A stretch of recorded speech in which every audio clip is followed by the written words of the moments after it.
A Sandshore Wooing. By Lucy Maud Montgomery. Fir Cottage, Plover Sands. July 6th. We arrived here late last night, and all day Aunt Martha has kept her room to rest. So I had to keep mine also, although I felt as fresh as a morning lark, and just in the mood for enjoyment. My name is Marguerite Forrester, an absurdly long name for so small a girl. Aunt Martha always calls me Marguerite, with an accent of strong disapproval. She does not like my name, but she gives me the full benefit of it. Connie Shelmardine used to call me Rita. Connie was my roommate last year at the seminary. We correspond occasionally, but Aunt Martha frowns on it. I have always lived with Aunt Martha. My parents died when I was a baby. Aunt Martha says I am to be her heiress if I please her, which means, but, oh, you do not know what pleasing Aunt Martha means. Aunt is a determined and inveterate man-hater. She has no particular love for women, indeed, and trusts nobody but Mrs. Saxby, her maid. I rather like Mrs. Saxby. She is not quite so far gone in petrifaction as Aunt, although she gets a little stonier every year. I expect the process will soon begin on me, but it hasn't yet. My flesh and blood are still unreasonably warm and pulsing and rebellious. Aunt Martha would be in danger of taking a fit if she ever saw me talking to a man. She watches me jealously, firmly determined to guard me from any possible attack of a roaring and ravening lion in the disguise of 19th century masculine attire. So I have to walk demurely and assume a virtue, if I have it not, while I pine after the untested fleshpots of Egypt in secret. We have come down to spend a few weeks at Fir Cottage. Our good landlady is a capacious, kindly-souled creature, and I think she has rather a liking for me. I have been chattering to her all day, for there are times when I absolutely must talk to someone or go mad. July 10th. This sort of life is decidedly dull. The program of every day is the same. I go to the Sandshore with Aunt Martha and Mrs. Saxby in the morning, read to Aunt in the afternoons, and mope around by my disconsolate self in the evenings. Mrs. Blake has lent me, for shore use, a very fine spyglass which she owns. She says her man brought it home from foreign parts before he died. While Aunt and Mrs. Saxby meander up and down the shore, leaving me free to a certain extent, I amuse myself by examining distant seas and coasts through it, thus getting a few peeps into a forbidden world. We see few people, although there is a large summer hotel about a mile up the beach. Our shore haunts do not seem to be popular with its guests. They prefer the rocks. This suits Aunt Martha admirably. I may also add that it doesn't suit her niece, but that is a matter of small importance. The first morning I noticed a white object on the rocks, about half a mile away, and turned my glass on it. There, apparently within a stone's throw of me, was a young man. He was lounging on a rock, looking dreamily out to sea. There was something about his face that reminded me of someone I know, but I cannot remember whom. Every morning he has reappeared on the same spot. He seems to be a solitary individual, given to prowling by himself. I wonder what Aunt would say if she knew what I am so earnestly watching through my glass at times. July 11th. I shall have to cease looking at the unknown, I am afraid. This morning I turned my glass, as usual, on his pet haunt. I nearly fell over in my astonishment, for he was also looking through a spyglass straight at me, too, it seemed. How foolish I felt! And yet my curiosity was so strong that a few minutes afterward I peeped back again, just to see what he was doing. Then he coolly laid down his glass, rose, lifted his cap and bowed politely to me, or, at least, in my direction. I dropped my glass and smiled in a mixture of dismay and amusement. Then I remembered that he was probably watching me again, and might imagine my smile was meant for him. I banished it immediately, shut my glass up and did not touch it again. Soon after we came home. July 12th. Something has happened at last. Today I went to the shore as usual, fully resolved not even to glance in the forbidden direction. But in the end I had to take a peep, and saw him on the rocks with his glass leveled at me. When he saw that I was looking he laid down the glass, held up his hands, and began to spell out something in the deaf-mute alphabet. Now, I know that same alphabet. Connie taught it to me last year, so that we might hold communication across the schoolroom. I gave one frantic glance at Aunt Martha's rigid back, and then watched him while he deftly spelled, "I am Francis Shelmardine. Are you not Miss Forrester, my sister's friend? Francis Shelmardine." Now I knew whom he resembled. And have I not heard endless dissertations from Connie on this wonderful brother of hers, Francis the clever, the handsome, the charming, until he has become the only hero of dreams I have ever had? It was too wonderful. I could only stare dazedly back through my glass. "May we know each other?" he went on. "May I come over and introduce myself?" "Right hand, yes, left, no," I gasped. Suppose he were to come? What would happen? I waved my left hand sorrowfully. He looked quite crestfallen and disappointed as he spelled out, "Why not? Would your friends disapprove?" I signaled, "Yes." "Are you displeased at my boldness?" was his next question. Where had all Aunt Martha's precepts flown to then? I blushed to record that I lifted my left hand shyly and had just time to catch his pleased expression when Aunt Martha came up and said it was time to go home. So I picked myself meekly up, shook the sand from my dress, and followed my good aunt dutifully home. July 13th. When we went to the shore this morning I had to wait in spasms of remorse and anxiety until Aunt got tired of reading and set off along the shore with Mrs. Saxby. Then I reached for my glass. Mr. Shelmardine and I had quite a conversation. Under the circumstances there could be no useless circumlocution in our exchange of ideas.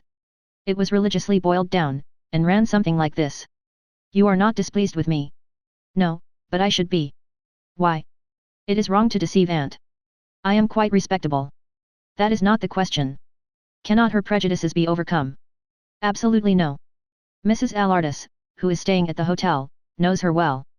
Shall I bring her over to vouch for my character? It would not do a bit of good. Then it is hopeless. Yes. Would you object to knowing me on your own account? No. Do you ever come to the shore alone? No. Aunt would not permit me. Must she know? Yes. I would not come without her permission. You will not refuse to chat with me thus now and then. I don't know. Perhaps not. I had to go home then. As we went Mrs. Saxby complimented me on my good color. Aunt Martha looked her disapproval. If I were really ill Aunt would spend her last cent in my behalf, but she would be just as well pleased to see me properly pale and subdued at all times, and not looking as if I were too well contented in this vale of tears. July 17th. I have talked a good deal with Mr. Shelmardine these past 4 days. He is to be at the beach for some weeks longer. This morning he signaled across from the rocks, I mean to see you at last. Tomorrow I will walk over and pass you. You must not. Aunt will suspect. No danger. Don't be alarmed. I will do nothing rash. I suppose he will. He seems to be very determined. Of course, I cannot prevent him from promenading on our beach all day if he chooses. But then if he did, Aunt would speedily leave him in sole possession of it. I wonder what I had better wear tomorrow. July 19th. Yesterday morning Aunt Martha was serene and unsuspicious. It is dreadful of me to be deceiving her and I do feel guilty. I sat down on the sand and pretended to read the Memoirs of a Missionary. Aunt likes cheerful books like that, in an agony of anticipation. Presently Aunt said, majestically, Marguerite, there is a man coming this way. We will move further down. And we moved. Poor Aunt. Mr. Shelmardine came bravely on. I felt my heart beating to my very fingertips. He halted by the fragment of an old stranded boat. Aunt had turned her back on him. I ventured on a look. He lifted his hat with a twinkle in his eye.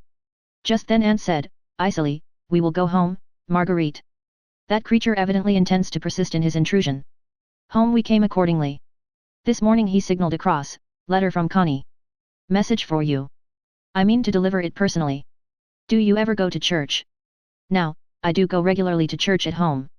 But Aunt Martha and Mrs. Saxby are both such rigid church people that they would not darken the doors of the Methodist Church at Plover Sands for any consideration.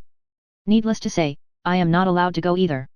But it was impossible to make this long explanation, so I merely replied, not here. Will you not go tomorrow morning? Aunt will not let me. Coax her. Coaxing never has any effect on her. Would she relent if Mrs. Alardis were to call for you? Now, I have been cautiously sounding Aunt about Mrs. Alardis, and I have discovered that she disapproves of her. So I said, it would be useless. I will ask Aunt if I may go, but I feel almost sure that she will not consent. This evening, when Aunt was in an unusually genial mood, I plucked up heart of grace and asked her. Marguerite, she said impressively, you know that I do not attend church here. But, Aunt, I persisted, quakingly, couldn't I go alone? It is not very far, and I will be very careful. Aunt merely gave me a look that said about 40 distinct and separate things, and I was turning away in despair when Mrs. Saxby, bless her heart, said, I really think it would be no harm to let the child go. As Aunt attaches great importance to Mrs. Saxby's opinion, she looked at me relentingly and said, well, I will think it over and let you know in the morning, Marguerite. Now, everything depends on the sort of humor Aunt is in the morning. July 20th. This morning was perfect, and after breakfast Aunt said, condescendingly, I think you may attend church if you wish, Marguerite. Remember that I expect you to conduct yourself with becoming prudence and modesty. I flew upstairs and pulled my prettiest dress out of my trunk. It is a delicate, shimmering grey stuff with pearly tints about it.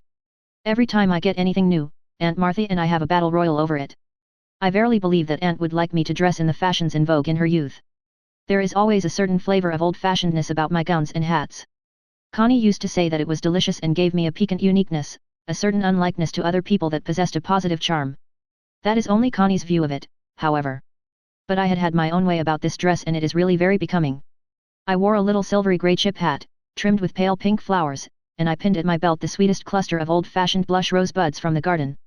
Then I borrowed a hymn book from Mrs. Blake and ran down to undergo Aunt Martha's scrutiny. "Dear me, child," she said discontentedly, "you have gotten yourself up very frivolously, it seems to me." "Why, Auntie," I protested, "I'm all in grey, every bit." Aunt Martha sniffed. You don't know how much Aunt can express in a sniff. But I tripped to church like a bird. The first person I saw there was Mr. Shelmardine. He was sitting right across from me and a smile glimmered in his eyes. I did not look at him again. Through the service I was subdued enough to have satisfied even Aunt Martha. When church came out, he waited for me at the entrance to his pew. I pretended not to see him until he said good morning, in a voice vibrating and deep, which sounded as though it might become infinitely tender if its owner chose. When we went down the steps he took my hymnal, and we walked up the long, bowery country road. "Thank you so much for coming today," he said, as if I went to oblige him. I had a hard time to get Aunt Martha's consent, I declared frankly. I wouldn't have succeeded if Mrs. Saxby hadn't taken my part. "Heaven bless Mrs. Saxby," he remarked fervently. "But is there any known way of overcoming your aunt's scruples? If so, I am ready to risk it." "There is none. Aunt Martha is very good and kind to me, but she will never stop trying to bring me up. The process will be going on when I am 50. And she hates men. I don't know what she would do if she saw me now." Mr. Shelmardine frowned and switched the unoffending daisies viciously with his cane. "Then there is no hope of my seeing you openly and above board?" "Not at present," I said faintly. After a brief silence we began to talk of other things. He told me how he happened to see me first. I was curious to know who the people were who were always in the same place at the same time, so one day I took my telescope. "I could see you plainly. You were reading and had your hat off." When I went back to the hotel I asked Mrs. Allardyce if she knew who the boarders at Fir Cottage were and she told me. "I had heard Connie speak of you, and I determined to make your acquaintance." When we reached the lane I held out my hand for the hymnal. "You mustn't come any further, Mr. Shelmardine," I said hurriedly. Aunt might see you." He took my hand and held it, looking at me seriously. "Suppose I were to walk up to the cottage tomorrow and ask for you?" I gasped. He looked so capable of doing anything he took it into his head to do. "Oh, you wouldn't," I said piteously. "Aunt Martha would, you are not in earnest." "I suppose not," he said regretfully. "Of course I would not do anything that would cause you unpleasantness. But this must not, shall not be our last meeting. Aunt will not let me come to church again," I said. "Does she ever take a nap in the afternoon?" he queried. I wriggled my parasol about in the dust uneasily. "Sometimes. I shall be at the old boat tomorrow afternoon at 2:30, he said. I pulled my hand away. "I couldn't, you know I couldn't," I cried, and then I blushed to my ears. "Are you sure you couldn't?" Bending a little nearer. "Quite sure," I murmured. He surrendered my hymnal at last. "Will you give me a rose?" I unpinned the whole cluster and handed it to him. He lifted it until it touched his lips. As for me, I scuttled up the lane in the most undignified fashion. At the turn I looked back. He was still standing there with his hat off. July 24th. On Monday afternoon I slipped away to the shore while Aunt Martha and Mrs. Saxby were taking their regular nap and I was supposed to be reading sermons in my room. Mr. Shelmardine was leaning against the old boat, but he came swiftly across the sand to meet me. "This is very kind of you," he said. "I ought not to have come," I said repentantly. "But it is so lonely there, and one can't be interested in sermons and memoirs all the time." Mr. Shelmardine laughed. "Mr. and Mrs. Allardyce are on the other side of the boat. Will you come and meet them?" How nice of him to bring them. I knew I should like Mrs. Allardyce, just because Aunt Martha didn't. We had a delightful stroll. I never thought of the time until Mr. Shelmardine said it was 4 o'clock. "Oh, is it so late as that?" I cried. "I must go at once." "I'm sorry we have kept you so long," remarked Mr. Shelmardine in a tone of concern. "If she should be awake, what will the consequences be?" "Too terrible to think of," I answered seriously. "I'm sorry, Mr. Shelmardine, but you mustn't come any further." "We will be here tomorrow afternoon," he said. "Mr. Shelmardine," I protested. "I wish you wouldn't put such ideas into my head. They won't come out, no, not if I read a whole volume of sermons right through." We looked at each other for a second. Then he began to smile, and we both went off into a peal of laughter. "At least let me know if Miss Fisk rampages," he called after me as I fled. But Aunt Martha was not awake, and I have been to the shore 3 afternoons since then. I was there today, and I'm going tomorrow for a boat sail with Mr. Shelmardine and the Allardyces. But I am afraid the former will do something rash soon. This afternoon he said, I don't think I can stand this much longer. Stand what? I asked. You know very well, he answered recklessly. Meeting you in this clandestine manner, and thereby causing that poor little conscience of yours such misery. If your aunt were not so unreasonable, I should never have stooped to it. It is all my fault, I said contritely. Well, I hardly meant that, he said grimly. But hadn't I better go frankly to your aunt and lay the whole case before her? You would never see me again if you did that, I said hastily, and then wished I hadn't. That is the worst threat you could make, he said. July 25th. It is all over, and I am the most miserable girl in the world. Of course this means that Aunt Martha has discovered everything and the deserved punishment of my sins has overtaken me. I slipped away again this afternoon and went for that boat sail. We had a lovely time but were rather late getting in, and I hurried home with many misgivings. Aunt Martha met me at the door. My dress was draggled, my hat had slipped back, and the kinks and curls of my obstreperous hair were something awful. I know I looked very disreputable and also, no doubt, very guilty and conscience-stricken. Aunt gave me an unutterable look and then followed me up to my room in grim silence. Marguerite, what does this mean? I have lots of faults, but untruthfulness isn't one of them. I confessed everything, at least, almost everything. I didn't tell about the telescopes and deaf-mute alphabet, and Aunt was too horror-stricken to think of asking how I first made Mr. Shelmardine's acquaintance. She listened in stony silence. I had expected a terrible scolding, but I suppose my crime simply seemed to her too enormous for words. When I had sobbed out my last word she rose, swept me one glance of withering contempt, and left the room. Presently Mrs. Saxby came up, looking concerned. My dear child, what have you been doing? Your aunt says that we are to go home on the afternoon train tomorrow. She is terribly upset. I just curled up on the bed and cried, while Mrs. Saxby packed my trunk. I will have no chance to explain matters to Mr. Shelmardine. And I will never see him again, for Aunt is quite capable of whisking me off to Africa. He will just think me a feather-brained flirt. Oh, I am so unhappy. July 26th. I am the happiest girl in the world. That is quite a different strain from yesterday. We leave Fir Cottage in an hour, but that doesn't matter now. I did not sleep a wink last night and crawled miserably down to breakfast. Aunt took not the slightest notice of me, but to my surprise she told Mrs. Saxby that she intended taking a farewell walk to the shore.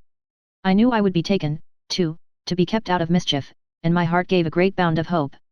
Perhaps I would have a chance to send word to Francis, since Aunt did not know of the part my spyglass had played in my bad behavior.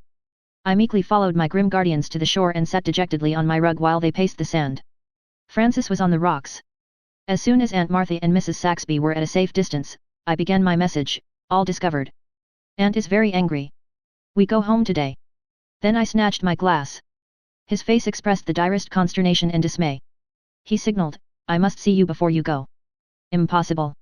Aunt will never forgive me. Goodbye. I saw a look of desperate determination cross his face. If 40 Aunt Marthas had swooped down upon me, I could not have torn my eyes from that glass. I love you. You know it. Do you care for me? I must have my answer now. What a situation. No time or chance for any maidenly hesitation or softening aureole of words. Aunt and Mrs. Saxby had almost reached the point where they invariably turned. I had barely time to spell out a plain, blunt yes and read his answer. I shall go home at once, get Mother and Connie, follow you, and demand possession of my property. I shall win the day. Have no fear. Till then, goodbye, my darling. Marguerite, said Mrs. Saxby at my elbow, it is time to go. I got up obediently. Aunt Martha was as grim and uncompromising as ever, and Mrs. Saxby looked like a chief mourner, but do you suppose I cared? I dropped behind them just once before we left the shore. I knew he was watching me and I waved my hand. I suppose I am really engaged to Francis Shelmardine. But was there ever such a funny wooing? And what will Aunt Martha say?